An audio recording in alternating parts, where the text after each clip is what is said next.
Good morning दोस्तों। आज हम पढ़ते हैं टाइप्स ऑफ इकोनॉमिक्स के बारे में। Types of economics, two types of economics, micro economics and macro economics. तो चलते हैं micro economics. Micro economics, the term micro economics is derived from the Greek word micro, which means small or a millionth part. It is also known as price theory. It is an analysis of the behavior of small decision making units such as a firm or an industry or a consumer etc. मतलब micro economics जो है वो Greek word से लिया गया है, और Greek word जो माइक्रो से लिया गया है जिसका मतलब है लाखों पार्ट्स, ठीक है, लाखवां भाग या छोटा। उसके बाद it is also known as price theory, इसको जो है हम प्राइस थ्योरी भी बोलते हैं। It is an analysis of the behaviour of a small decision making unit. यह जो है एक छोटी निर्णय लेने वाली इकाई है, जैसे कि कोई एक फर्म है, कोई उद्योग है या कोई उपभोक्ता है, या उसके व्यवहार का जो है अध्ययन किया जाता है। मतलब माइक्रो इकोनॉमिक्स क्या है? माइक्रो इकोनॉमिक्स के अंतर्गत हम किसी पर्टिकुलर, किसी एक फर्म के किसी एक छोटी इकाई का जो हम एक अध्ययन करते हैं, जिसमें कोई एक फर्म हो सकता है, कोई फर्म के साथ साथ कोई भी कैंडिडेट हो सकता है, कोई इंटरप्राइजेस हो सकते हैं, उनके उसके जो है बिहेवियर का हम जो अध्ययन करते हैं, स्टडी करते हैं, उसको माइक्रो इकोनॉमिक्स बोलते हैं। नेक्स्ट है importance of micro economics. Micro economics की जो इम्पोर्टेंस है, फर्स्ट पॉइंट है इसमें functioning of free enterprise economic, second distribution of goods and services, third point determination of prices, and fourth point efficiency in consumption and production, and next point है formulation of economic policies। जैसे first point है functioning of free enterprise economy, मतलब इसके अंतर्गत जो हम लाखों जो उपभोक्ता हैं उसके बारे में, उत्पादक जो लाखों हैं वो वस्तुओं और सेवाओं के बीच किस प्रकार वस्तुओं के जो रिसोर्सेस हैं उसको किस प्रकार वो आवंटन करते हैं, किस प्रकार उसका निर्णय लेते हैं, उसके बारे में अध्ययन करते हैं। Distribution of A goods and services, इसके अंतर्गत जो मार्केट में जो भी माध्यम हैं वो इकोनॉमिक में जो उत्पादित वस्तुएं हैं और उनके जो सेवाएं हैं उनको हम किस प्रकार वितरित करते हैं, इसका अध्ययन करते हैं। नेक्स्ट है determination of prices. Determination of prices में जो प्रोडक्शन है और जो प्रोडक्ट्स हैं और जो प्रोडक्टिव सर्विसेज हैं उनके बीच में है जो प्राइस का निर्धारण करते हैं, उसके बारे में उसकी व्याख्या करते हैं। नेक्स्ट है efficiency in consumption and production, जो उपभोग और उत्पादक में दक्षता, मतलब ये जो उपभोग है और उत्पादन है इन दोनों में दक्षता की स्थितियों का व्याख्या करते हैं। Formulation and economic policies, it is help formulation of economic policies calculated to promote efficiency in production and the welfare of the masses। मतलब जो उत्पादन में दक्षता और जनता के कल्याण को बढ़ावा देने के लिए गणना की गई आर्थिक नीतियों के निर्माण में मदद करता है। नेक्स्ट पॉइंट है limitation of micro economics. Limitation of micro economics में फर्स्ट पॉइंट है it does not give an idea of the functioning of the economy as a whole। It fails to analyze the aggregate employment level of the economy, aggregate demand, inflation, gross domestic product etc। मतलब जो micro economics है उसकी limitation का पहला point ये है कि जो पूर्ण रूप से अर्थव्यवस्था के जो कामकाज है उसका अंदाज़ा हम इसके द्वारा नहीं लगा सकते हैं, और ना ही हम जो टोटल ग्रॉस डोमेस्टिक प्रोडक्ट है, जो टोटल एग्रीगेट डिमांड्स है, इन्फ्लेशन है, इन सब चीज़ों का जो है टोटल एनालिसिस करने में प्रॉब्लम क्रिएट होती है, उसको ये सक्सेस नहीं है इस प्रकार। नेक्स्ट है it assumes the existence of full employment in the whole economy which is particularly impossible. यह जो है संपूर्ण अर्थव्यवस्था में पूर्ण रोजगार के अस्तित्व को मानता है और जो कि व्यवहारिक रूप से असंभव है।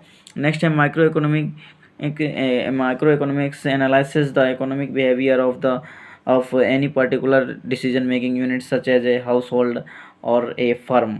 सूक्ष्म अर्थशास्त्र जो है वो किसी विशेष निर्णय लेने वाली इकाई जैसे घर या फर्म के आर्थिक व्यवहार का जो एनालिसिस करते हैं उसको हम बोलते हैं माइक्रो इकोनॉमिक्स।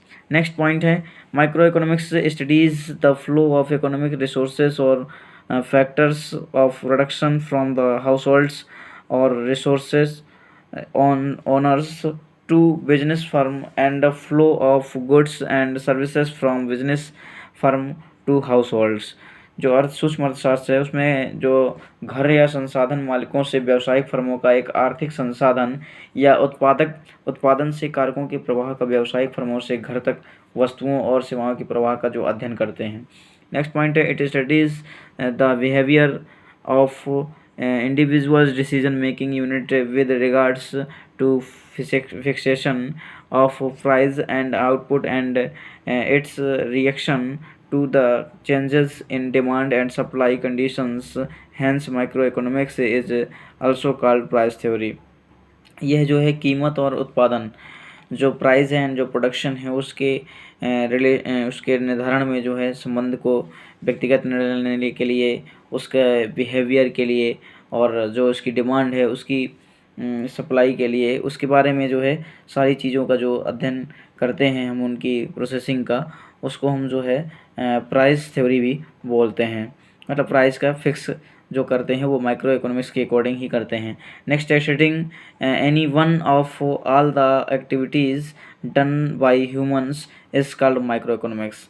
ये मनुष्यों द्वारा की जाने वाली सभी गतिविधियों में से किसी एक का अध्ययन करना ही सूक्ष्म अर्थशास्त्र कहलाता है। नेक्स्ट पॉइंट है, नेक्स्ट पढ़ते हैं मैक्रो इकोनॉमिक्स। मैक्रो इकोनॉमिक्स और theory of income and employment. The term macroeconomics is derived from the Greek word macro, which means large. Microeconomics is an analysis of aggregates and averages pertain to the entire economy, such as national income, gross domestic product, total employment, total output, total consumption, aggregate demand, aggregate supply, etc। मतलब ये है कि जो macro economics है उसको हम theory of income या employment बोलते हैं। मैक्रो इकोनॉमिक्स जो है ग्रीक वर्ड से लिया गया है, जो कि ग्रीक वर्ड मैक्रो से लिया गया है, जिसका मतलब है लार्ज। ठीक है, मैक्रो इकोनॉमिक्स के अंतर्गत हम जो एनालिसिस करते हैं, उनके व्यवहार का अध्ययन करते हैं, सारी चीज़ें उसके अंतर्गत हैं। नेशनल इनकम है, ग्रॉस डोमेस्टिक प्रोडक्ट है, total employment, total output, total consumption, aggregate demand and aggregate supply, आदि चीज़ों का हम जो अध्ययन करते हैं वो आता है मैक्रो इकोनॉमिक्स के अंतर्गत। ठीक है, इसको हम इनकम थ्योरी भी बोलते हैं। नेक्स्ट चलते हैं, importance of macroeconomics। It is helpful in understanding the functioning of a complicated economic system। It also studies the functioning of global economy with the growth of globalization and WTO regime। The study of macroeconomic has become more important। यह जो है एक काफ़ी complicated economic system है जिसको जो है समझने में बड़ी दिक्कत होती है, कॉम्प्लिकेटेड है, और यह जो है काफ़ी ज़्यादा ग्लोबल इकोनॉमी, वैश्विक जो अर्थव्यवस्था है उसकी कार्यप्रणाली का भी अध्ययन कराता है। और जो ग्लोबल इकोनॉमी है और WTO है, इसके जो डेवलपमेंट में साथ देता है, वो मैक्रो इकोनॉमिक्स का काफ़ी ज़्यादा अच्छा योगदान रहता है इसमें। It is very important in the formulation of useful economic policies for the nation to remove the problems of employment, inflation, rising price and poverty। ये जो है राष्ट्र की बेरोजगारी के लिए और मुद्रास्फीति, बढ़ती हुई कीमतें और गरीब की समस्याओं को दूर करने के लिए काफ़ी ज़्यादा उपयोगी होता है। Through macro economics the national income can be estimated and regulated. The per capita economy income, the per capita income and the people living standard are also estimated through macro economic study. जो macro economics है उसके अंतर्गत जो माध्यम है राष्ट्रीय आय का अनुमान लगाना, विनियमन किया जा सकता है, और इससे जो है प्रति व्यक्ति आय और लोगों के जीवन स्तर का भी अनुमान लगाया जा सकता है, वो होता है मैक्रो इकोनॉमिक्स के through. Next, limitation of macro economics individuals is ignored altogether। For example, in macroeconomics, national saving is increased through increasing tax or consumption, which directly affects the consumer welfare। मतलब व्यक्ति को पूरी तरह नज़रअंदाज कर दिया जाता है। उदाहरण के लिए मैक्रो इकोनॉमिक्स में उपभोग पर कर बढ़ाकर जो टैक्स होता है उसको बढ़ा करके राष्ट्रीय बचत की जो है बढ़ाई की जाती है, और सीधा असर इस पे क्या होता है, उपभोक्ता के कल्याण पर इसका पड़ता है। The macro economic analysis overlooks individuals differences. For instance, the general price level may be stable, but the price of food grains may have gone up, which ruin the poor. A steep rise in manufactured articles may conceal a calamitous fall in agricultural prices, while the average price were steady. जो बृहद आर्थिक विश्लेषण है उसके व्यक्तिगत मतभेदों को नज़रअंदाज किया जाता है। उदाहरण के लिए अगर कोई सामान्य मूल्य स्तर पर स्थिर हो जाता है, कोई सामान्य मूल्य स्तर स्थिर हो जाता है तो लेकिन खाद्यान्न कीमतें जो है बढ़ जाती हैं तो गरीबों को वो बर्बाद कर देती हैं। विनिर्मित वस्तुओं में भारी वृद्धि कीमत कृषि कीमतों में विनाशकारी गिरावट को छुपा सकती है, जबकि औसत कीमतें जो है वो स्थिर ही रहती हैं। ये हो गया मैक्रो इकोनॉमिक्स की लिमिटेशन। Thank you.